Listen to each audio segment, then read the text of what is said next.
থেকে রেহেনা আক্তার রাখি বাংলাদেশে আসার পর একের পর এক ট্রোল এবং অপমানের শিকার হচ্ছে রেহেনা আক্তার রাখি। তাকে নাকি তার স্বামীও লাইভের মাধ্যমে এসে ডিভোর্স দিয়ে দিয়েছেন। এই কথাটি অনেকেই রটাচ্ছেন সোশ্যাল মিডিয়ার মাধ্যমে কতটুকু সত্য সব ঘটনা। তবে এবার একটা ভিডিও তুমুল ভাইরাল হয়েছে। রেহেনা আক্তার রাখিকে নাকি লিফটের মাধ্যমে বুবলি চরম অপমান করেছেন। কিছুদিন আগে রেহেনা আক্তার রাখি একটা শোরুম উদ্বোধনে গিয়েছিল। সেখানে উপস্থিত ছিল বুবলি এবং বাংলাদেশের খলনায়ক মিশা সওদাগর। বর্তমানে রেহেনা আক্তার রাখির সেই ভিডিও দেখে অনেকেই বলছেন যে বুবলি নাকি তাকে লিফটের মধ্যে অনেক অপমান করেছে।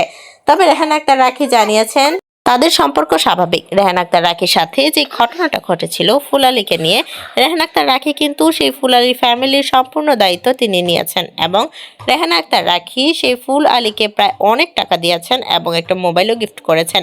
রেহেনা আক্তার রাখির কারণেই কিন্তু সেই ফ্যামিলিটি ঘুরে দাঁড়িয়েছে, উঠে দাঁড়িয়েছে এবং সেই ফ্যামিলি একটু স্বচ্ছতা এবং সফলতার মুখ দেখেছে শুধুমাত্র সেই মেয়ের কারণে এবং রেহেনা আক্তার রাখির কারণেই। তবে তারপরও যেন বাংলাদেশের মানুষের ট্রোল করা বন্ধই হচ্ছে না রেহেনা আক্তার রাখিকে নিয়ে। কেন মানুষ এরকম করছে? কেন মানুষ একজনের সফলতা দেখতে পারে না?